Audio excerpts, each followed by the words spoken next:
ගරු එම්.ඒ. සුබන්දිරන් මැතිතුමා.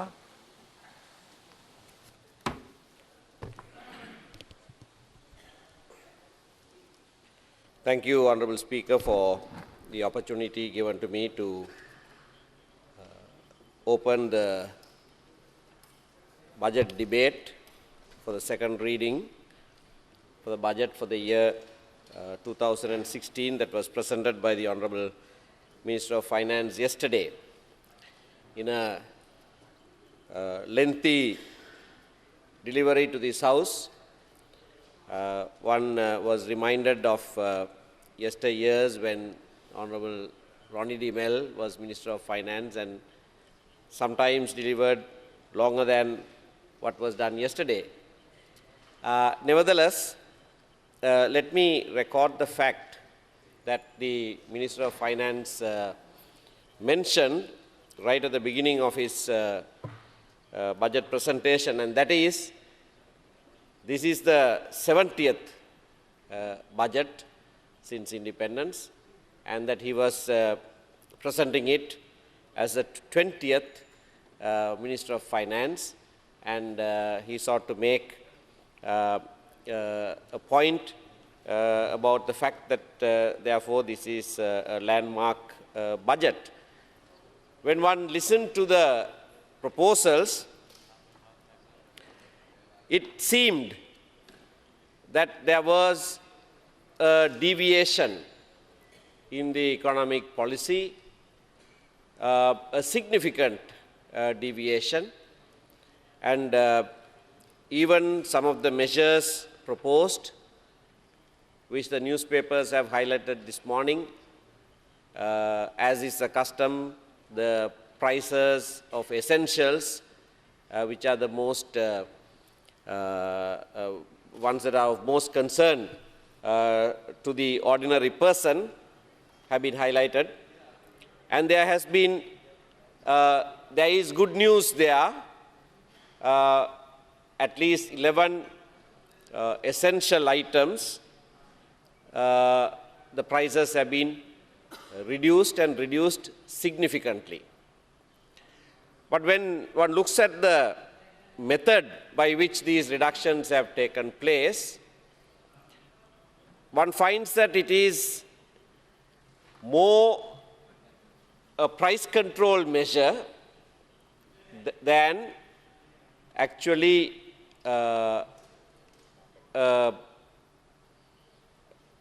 spending by the government. There is, of course, some proposals to grant subsidies to take the shock, so to say, of these reduction by the traders. But this poses an important question, that of the government's interference with the market forces. It's good to tell the people and it's good to reduce the prices. It's not good to reduce the income that the farmer would get for his produce. So the task then is to keep the prices that the farmer gets high enough, the yield for him to be substantial, and yet keep the selling price low.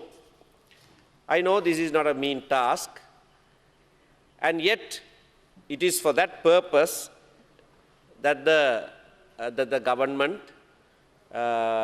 exists. The government needs to formulate economic policies and implement it in such a way that the low-income earners in the country, the poor in the country, will still be able to sustain themselves by buying essential items, and at the same time, they themselves, it is the same category of people who are generally the producers, and that they get enough income for themselves for their production. Government's intervention can be positive, can be negative. The objective might be to achieve what I just said, but the result might be opposite.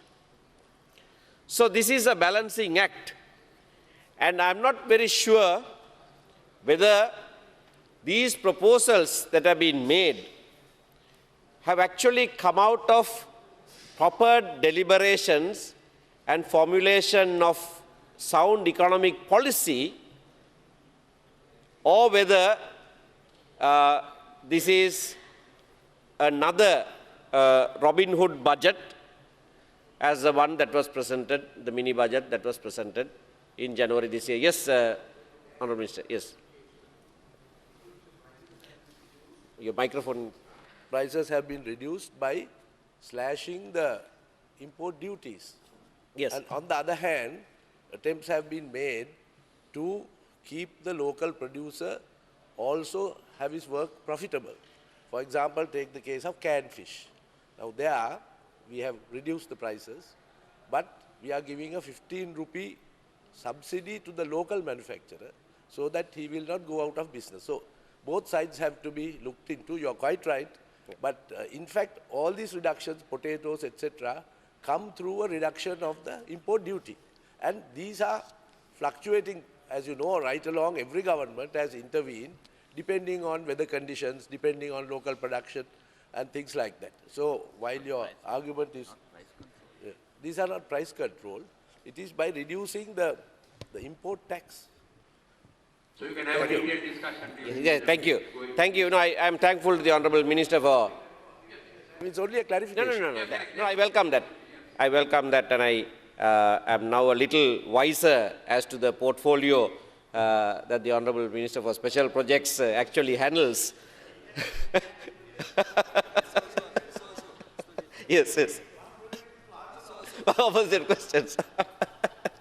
You would have been better off here asking the questions rather than sitting there and answering them.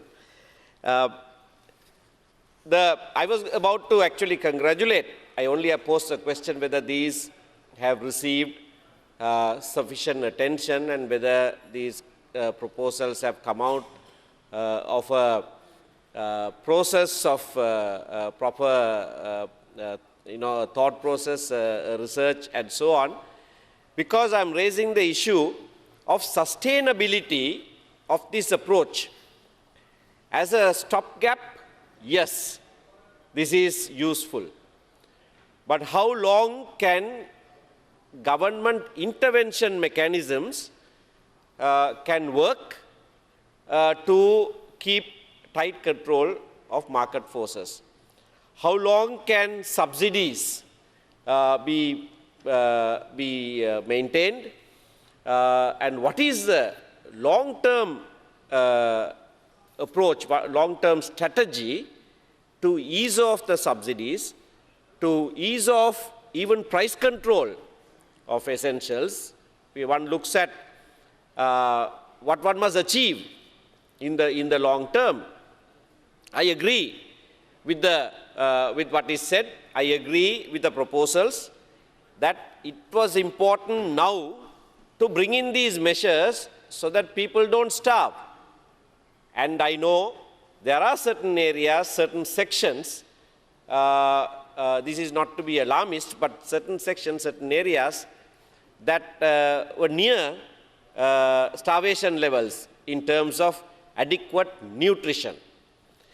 And so you have to fix those problems, and I would congratulate the Minister for introducing these proposals, that in fact people can purchase these absolute essentials for their nutrition at much lower prices, and actually significantly lower prices than what they were being sold at. Now, looking at the revenue collection, this has been one of the biggest problems, and the forecast for revenue in Annexure 1 to the Minister's speech is, I think, 223 million more than the previous year, 223 million more. Now, if that materializes, it's well and good. But how confident are you that these new measures that you are introducing will actually result in a higher revenue for the coming year? I'm raising this question because many of the measures are new measures. And when you introduce a new measure of revenue collection, it takes time for that traction. It takes time to actually start collecting. So I'm rather skeptical about your projection for the ensuing year, that you have an increase of 223 million to that of the last year. There is always a huge gap. I'm sorry, 223 billion, I'm sorry, 223 billion. Now, I looked at the utilization of that increased amount, and I'm glad that at about 30% of that increased revenue, increased projected revenue, is for education. And I would like to congratulate the government for utilization of about 70 billion out of this 223 billion into the education sector, except that you haven't reached the 6% of the GDP in this budget. There is a significant shortfall. But nevertheless, I think the approach of expenditure in education, in the health sector, and various social infrastructure development is a welcome proposal. Now, how is this going to be funded? That is why I said it continues to be a Robin Hood approach. There are increased collection proposed from slightly higher income earners, and that is also to be welcomed. In a country where we want economic equality, equity, somewhat equal sharing of resources, this kind of measure is to be welcomed. But again, the measures that have been proposed with regard to vehicles, now a large share of this, I believe, will come through the changes that have been made to vehicle importation, emission tests, and other methods. There are two objectives that are sought to be achieved here. The minister is trying to get two birds with one stone. He's trying to collect revenue,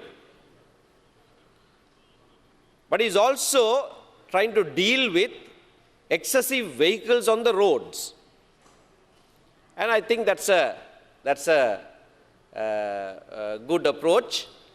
We've had, as has been said in the speech, the rise in the number of road accidents, deaths due to road accidents, and excessive vehicles. The approach is good, but for the next year, is it possible to actually implement this? Because it is not possible for you to increase the efficiency of public transportation methods in 1 year. You need time. And this approach will then not necessitate increased roads, you do need roads for development. It's important. But for mass public transport, other measures have to be introduced. There are important measures that have been mentioned in the speech, like monorail, park and ride. Park and ride was introduced some time ago. It's been a failure. People are not using it. Moratuwa has a yard car park area and fairly luxurious buses that can take people to work. People are not using them. So one has to look into failed projects and see why people are not using it. It may be a small adjustment that is necessary, but unless that is looked at, merely saying park and ride, monorail, increase waterways transportation. I know that research also was done some time ago with regard to utilizing our canals. That's an excellent idea. But how much of that can be implemented over the next year? And I think you can't implement any of that in a period of 1 year. Certainly not even 2 years or 3 years, perhaps longer than that. So while you make your effort at improving that mass transportation methods, you have to ease off the vehicular transportation costs of private vehicles. Because otherwise, you're going to have a problem of people unable to own a small car, for instance, for a small family, and also not able to utilize efficient public transportation system. The whole approach, according to the minister, has been based on the policy statement by the Prime Minister on the 5th of November.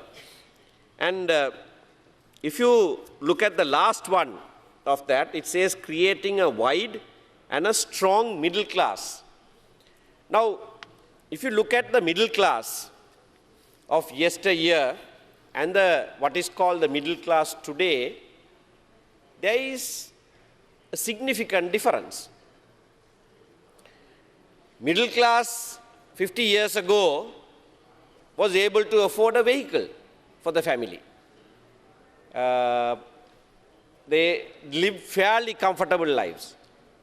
Now, people at that level of position in government sector or even higher cannot afford those facilities that the middle class of yesteryear was able to afford. So then the question arises, all right, how is it, what are the measures that are taken to strengthen this middle class? When I look at it in an economic policy statement and in budget proposals, I take it that the strength that you talk about is the economic strength, the self-sufficiency of a family unit to be able to sustain themselves, live fairly comfortable lives, and even save for the future. Order, please. Honorable Deputy Speaker will take the chair now.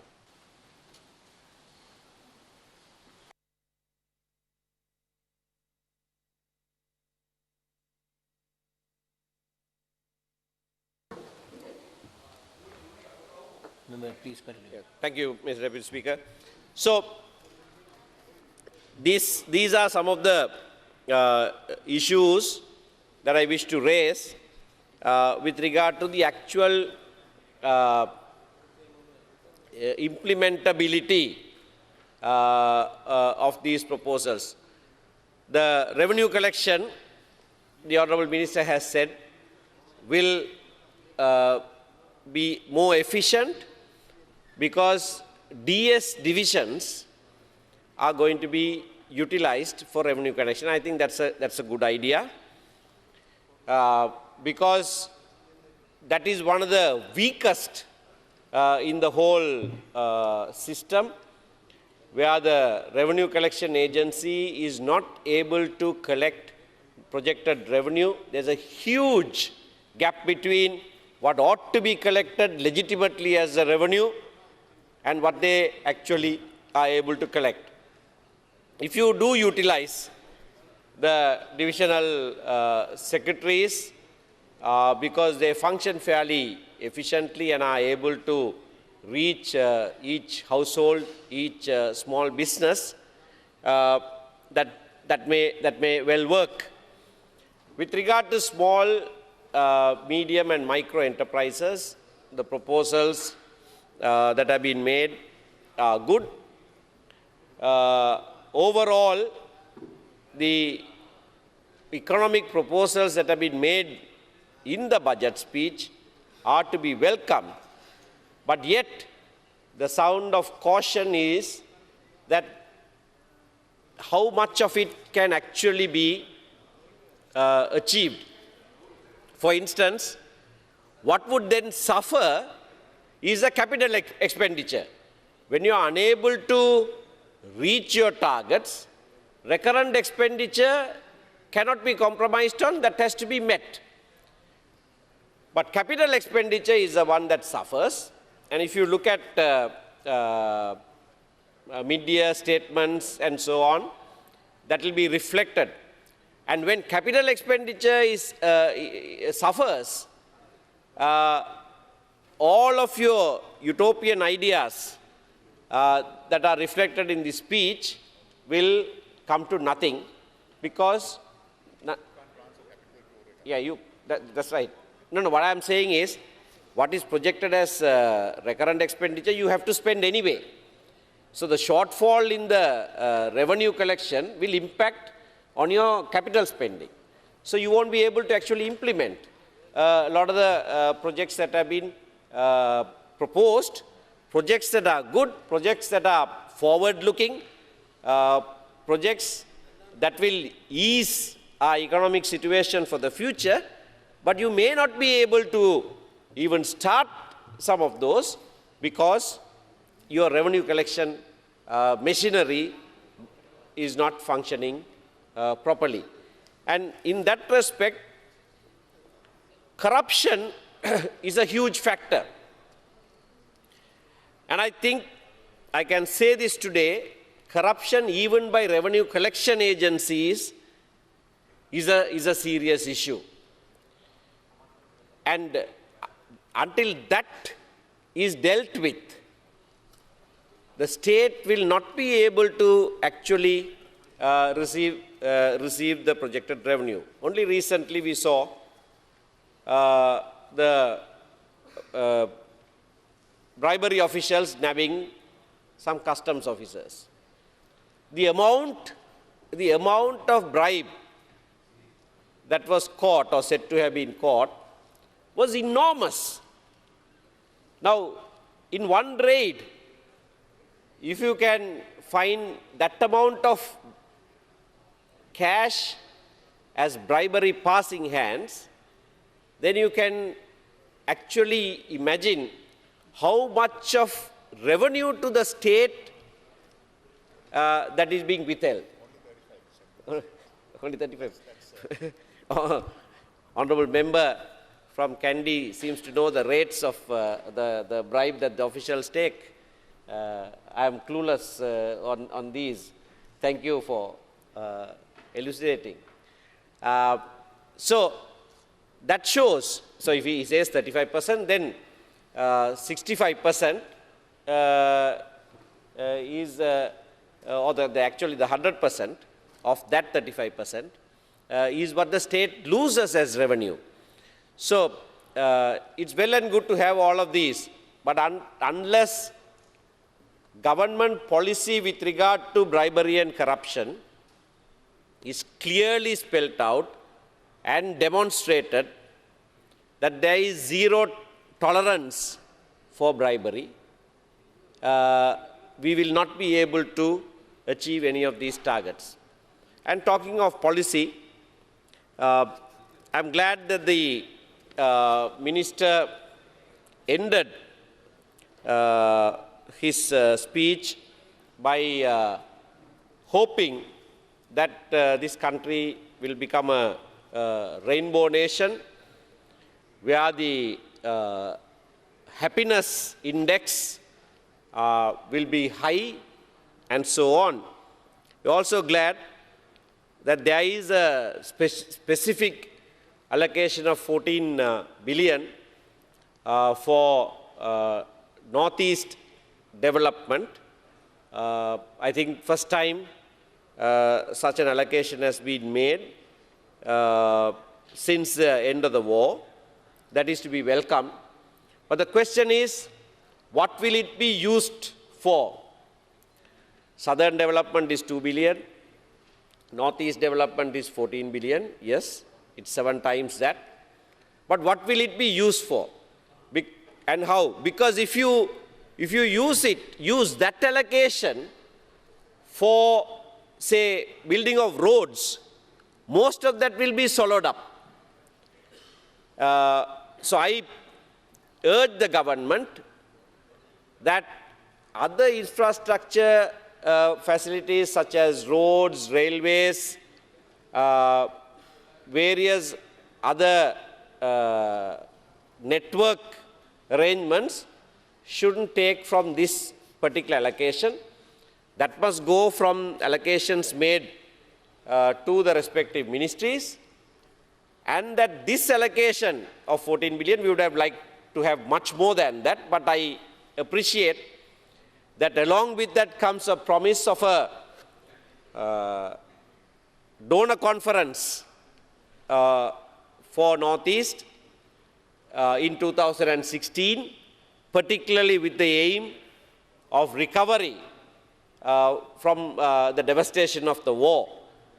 And we welcome that, and we urge the government to hold that donor conference so that we might receive substantial sums of money for this very important aspect, because this has been neglected for 6 years since the end of the war. 6 years is a long time. If you neglect an area that has been devastated by war for such a long period of time, then the recovery takes even longer, and the investment that you have to make will be enormously higher than if you addressed it immediately. Unfortunately, that was not priority. There were roads and bridges built. We considered that. We welcomed that even in the course of the last government.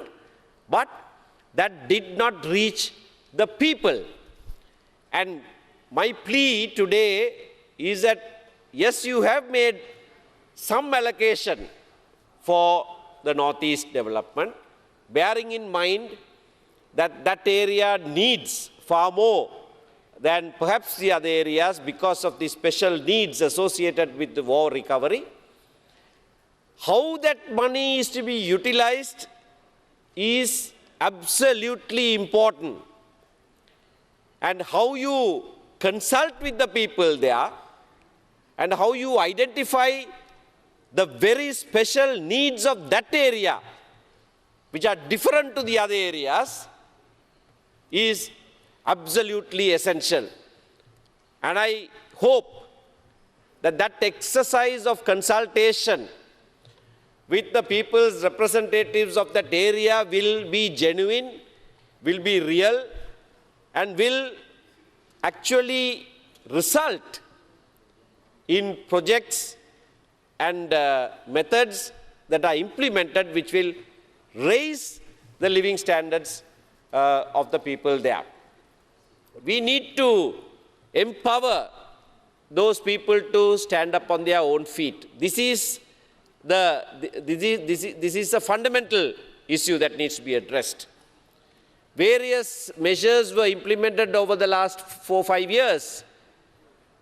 When the war ended, the institutions that rushed to the north were the banks.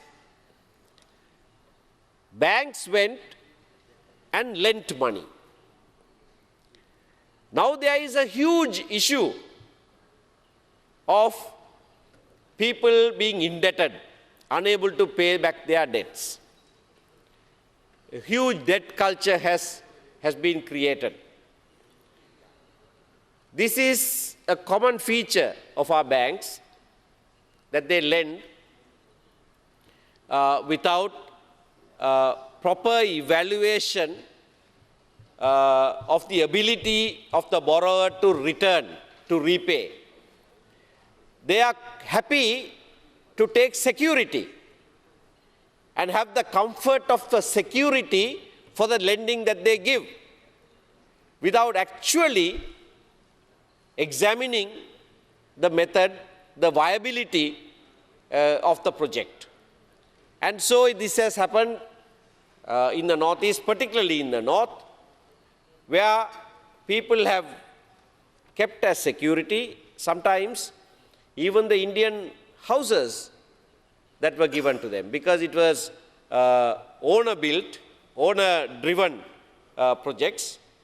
And when they wanted to expand, have an extra room or so, they mortgaged that very property, borrowed from the banks, and built the houses. Now they are unable to repay. They are unable to repay those loans, and the house and the property is mortgaged to the bank and is at serious risk of being taken away by the banks. So we were happy when the Indian government gave so much, 50,000 houses, and I think 27,000 or more have been completed. The others are nearing completion. But one of the problems, which is a huge issue that we are now facing, is that even those recipients have been caught in this debt trap. This needs to be addressed even for the future, because of lack of employment. The Prime Minister said on the 5th of November that it is the policy of this government to create 1 million jobs. That's a tall order. But you need that. If you look at, and I'm speaking here about the North, and I believe this applies with almost equal force to the other areas as well, people don't have jobs. The youth don't have jobs. Unemployment, I don't know what the official figures that the central bank is dishing out, but if you actually go to the villages, people don't have employment, people don't have jobs. And this, again, is a huge issue that is confronting the North, particularly the youth, and the fallout is also not something that is good. If they are unemployed, if they can't keep themselves occupied, there are other issues that arise, and some of those we have seen in the form of various social evils. And this must be a prime concern. And I don't see, as much as I welcome the general tenor of these budget proposals, I don't see enough in these proposals to actually achieve that target of 1 million jobs that the Prime Minister set out on the 5th of November. You need a massive drive, a job creation drive. It must be at a macro level, at a policy level, that will actually result in a sea change of bringing the unemployment down, and that is not something that we can see in this. And as someone who represents a war-devastated area, the need there is even greater. And I urge the government that you need to work out methods of job creation, increased economic activity. And as I said before, your weakness in the revenue collection will definitely result and have an adverse impact on even the mediocre proposals that you have with regard to job creation. Because that will be the capital expenditure and you will not be able to utilize funds for capital expenditure.